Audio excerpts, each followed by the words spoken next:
So then the question came to me, do I believe in God? And I don't like that question. And people have complained at me a lot, and I'm sure they have their reasons because they don't like my answers, you know, and I have two answers. They've kind of become stock, which is not a good thing. But they're the best approximate. I can't figure out why I don't like the question exactly. I've got I had three sort of burgeoning hypotheses. One was, it's none of your damn business. That's the first one. So it's like a privacy issue. Like, it seemed to me to be a question that was too private to be answered properly. And so, and you know, you could consider that a cop-out, and maybe it is. And then another one was, well, what do you mean by believe? Like, do you mean the words? Do you mean to say the words, I believe in God? Does that indicate that you believe in God? Like, I don't know what you mean by believe exactly, because, and that's got me in trouble too, because, you know, people think that attempting to clarify the meaning of words is an attempt to escape from the question when it's actually an attempt to specify the question. I mean, is what you believe what you say or what you act out? Now, you know, I would say to some degree it's both, but if push comes to shove, as far as I'm concerned, what you believe is what you act out, not what you say.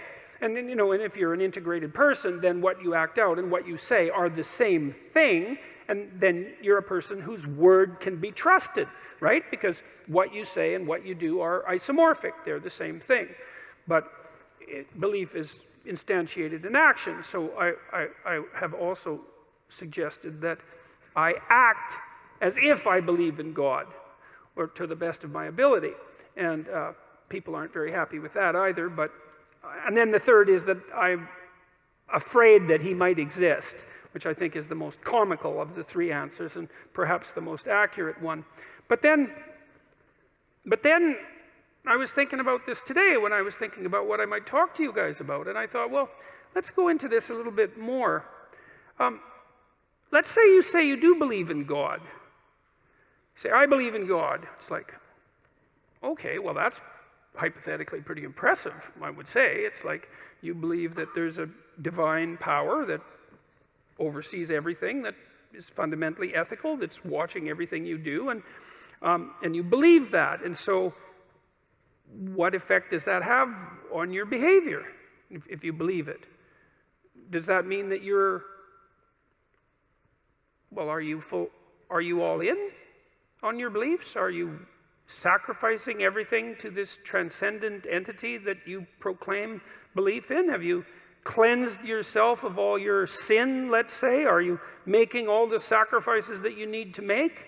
Like, have you taken the mote out of your eye? No? Or are you in the same situation, let's say, that the Catholic Church seems to be in right now? Just out of curiosity, it's a good time to bring that up, since the Pope seems to be concerned with what's been happening with the Catholic Church, given the endless pedophilic scandals, let's say, which seem rather serious in my estimation, and might have been something that was cleaned up perhaps 100 or 1,000 years ago. And it's being taken seriously perhaps now, and perhaps not, because it's not so easy to determine exactly what it would mean to take that seriously. And you might say, well, are all the people who are committing these heinous actions and then covering them up, if you ask them, well, do you believe in God? What are they going to say? Well, you'd think the answer would be yes, given that they're like priests, and yet, what's the evidence? Well, the evidence isn't exactly so clear that the mere statement, let's say, or the mere acting out of the ritual, let's say, and I'm not trying to denigrate the statement or the ritual, but I'm pointing out that that's no indication of you're right to say that you believe, because you got to, and I think this is why it's bothered me to answer this question. It's like, well, what right do I have to say that, to make that claim? I believe in God. Well, what's the claim? Is that the claim that I'm a good person somehow? Because you'd think that if you believed in God, actually, like seriously, that you'd be a good person, like right now, because, well, Well, for obvious reasons, I would think. And so if that hasn't happened in some sort of miraculous sense, so that you're the best person you could possibly imagine being on an ongoing basis, and then terrified of deviating from that path in a serious manner, then I don't see why you have the right to say that you believe in God. You know, one of the things Nietzsche said about Christianity, he was a great critic of Christianity, although also a great friend in a very peculiar way, in that sometimes your best friend is the one who points out your weakest properties, let's say. He said, as far as he was concerned, there was only one Christian, and he died on the cross.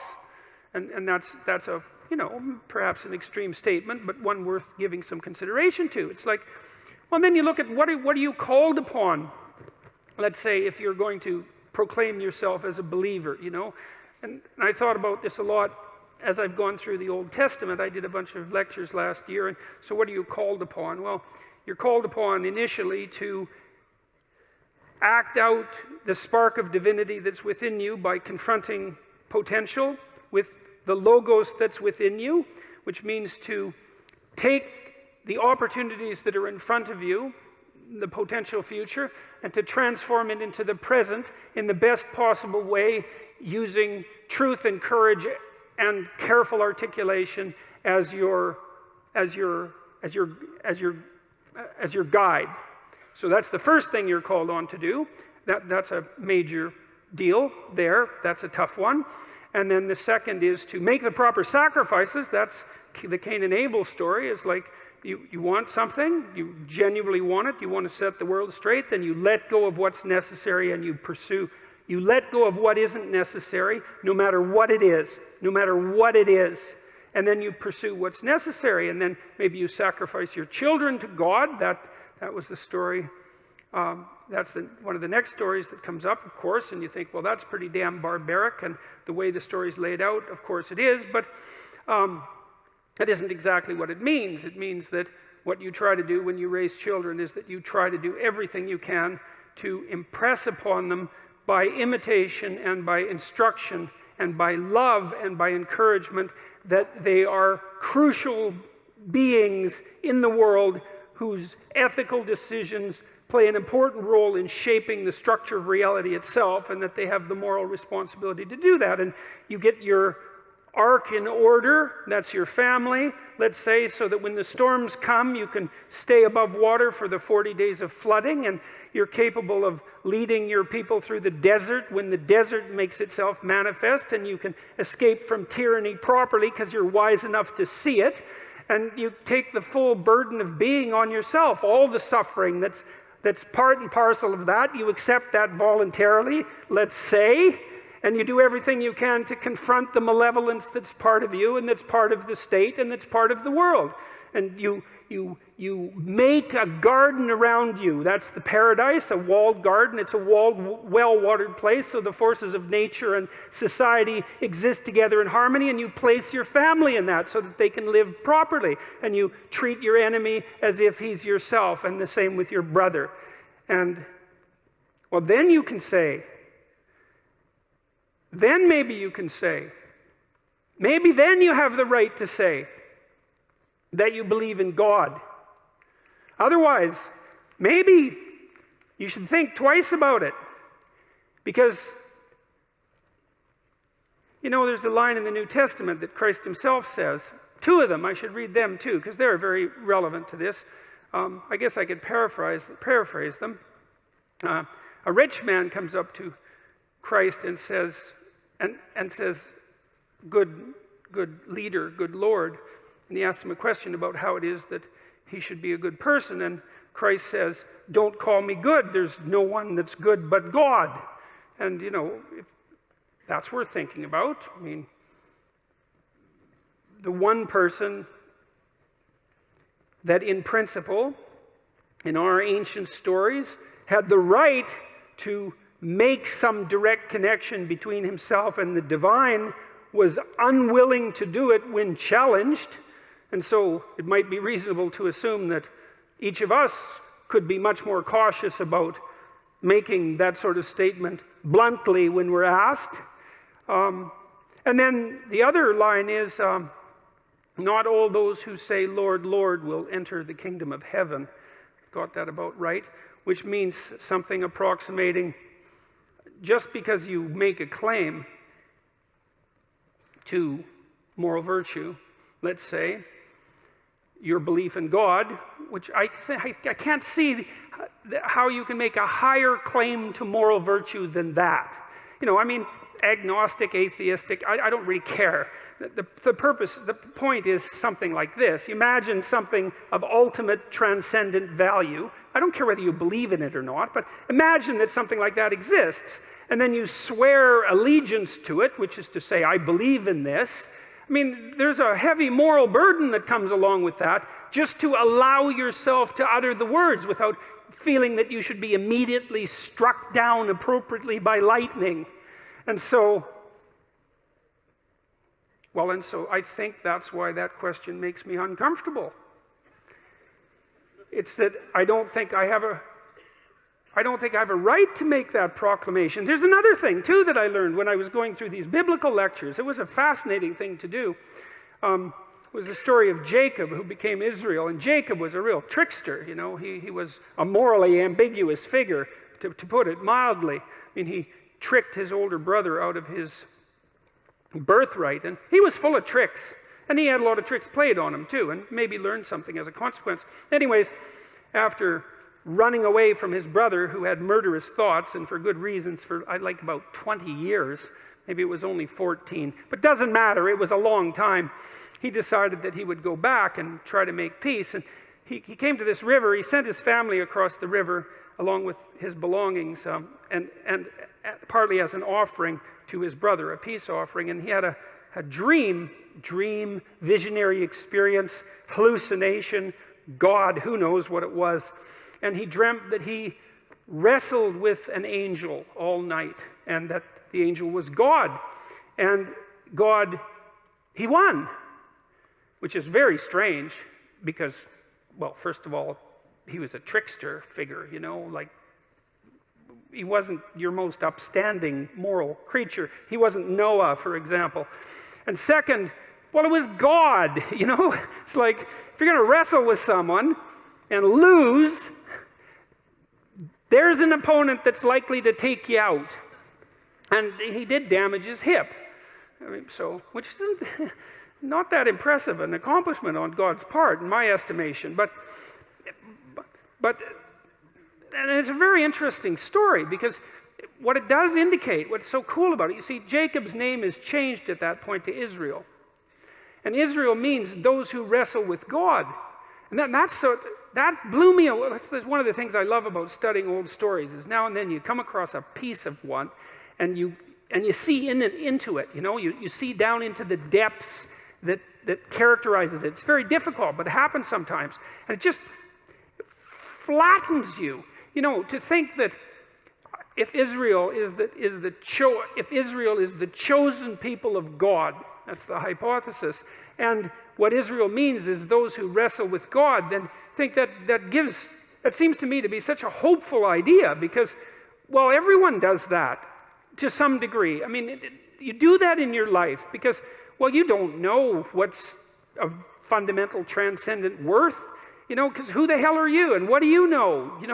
You're struggling all the time with, well, I would say with good and evil. When you're struggling with yourself, you're struggling with the world. To portray that as wrestling with God, that's perfectly reasonable from a metaphoric perspective. And the idea that that's what characterizes the true people of God is that willingness to wrestle.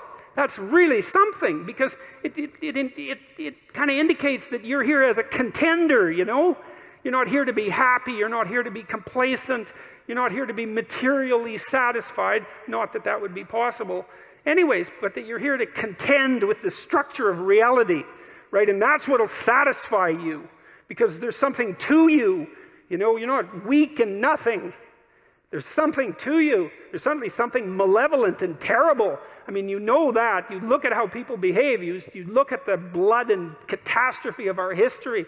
You can certainly see the absolute hellish depths of the human soul. But there's something that takes root in that and grows up out of that, that's absolutely magnificent beyond belief, and that's looking to contend.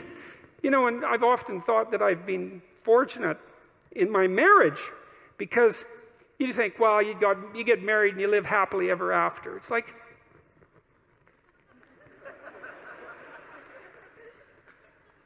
that's not it, is it? You don't want that even. What do you want? You want your partner to do just all she's going to do is sprinkle rose petals in front of you, right? And pat you on the back of the head and tell you how wonderful you are constantly, day after day. Man, you'd be so sick of that after maybe it'd take a month. But let's say 2 weeks. You'd be, because you know, she should be more on the side of who you could be than on the side of who you are. And if she's deluded enough or terrified enough to worship you in your current form, then, well, that doesn't say much for her. And it certainly isn't very helpful for you. You want someone that's going to get in the way now and then, you know, and to contend with. And I've been fortunate in my marriage because I have someone to contend with. You know, we have our discussions, and they're not easy. Well, partly because we have hard problems to solve, because life is full of hard problems. I want someone who will stand up, you know, and have her say, even if it's not what I would say. And maybe I'm even willing at times, because she's quite intuitive and a good dreamer, and I'm more facile verbally. And so we have to be careful in our relationship, because if I'm in a particularly ornery mood and she has something to say, I can usually slice up her arguments verbally, you know. And that's fine as far as I'm concerned, because I get to win. But it's stupid. Well, it's stupid. It's, first of all, that doesn't mean I'm right. It just means I can formulate verbal arguments slightly faster than she can. But her intuitions and her dreams are often extraordinarily accurate. And so we've learned to some degree, to buttress each other's arguments just on the off chance that the person that you were foolish enough to marry might know something you don't now and then about something important, you know.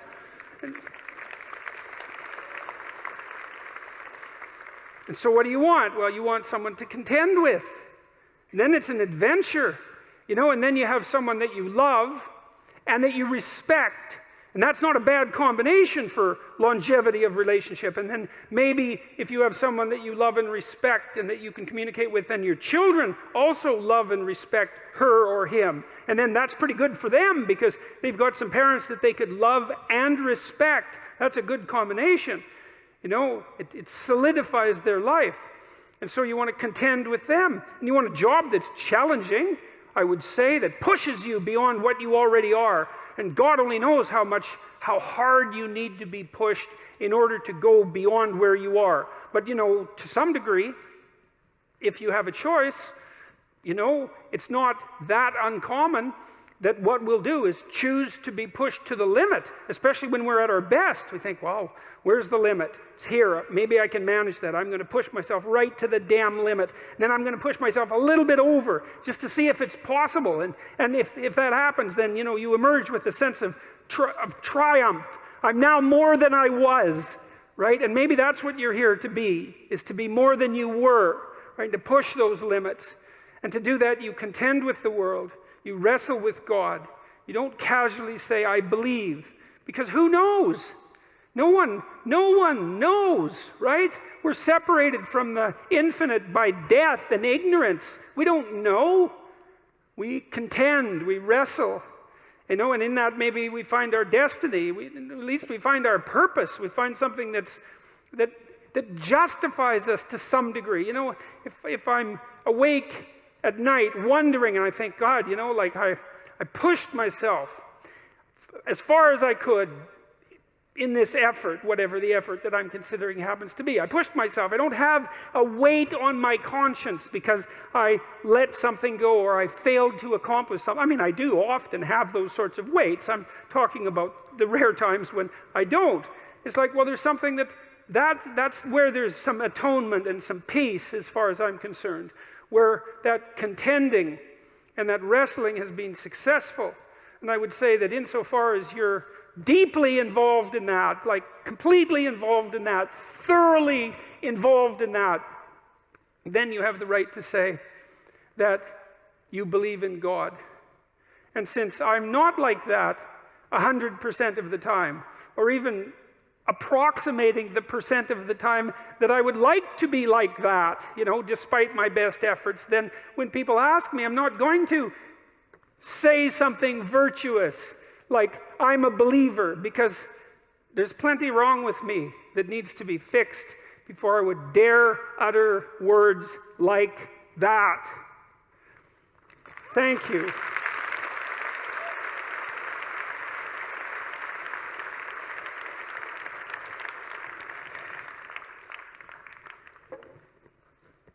Well, so that's a better answer to that question.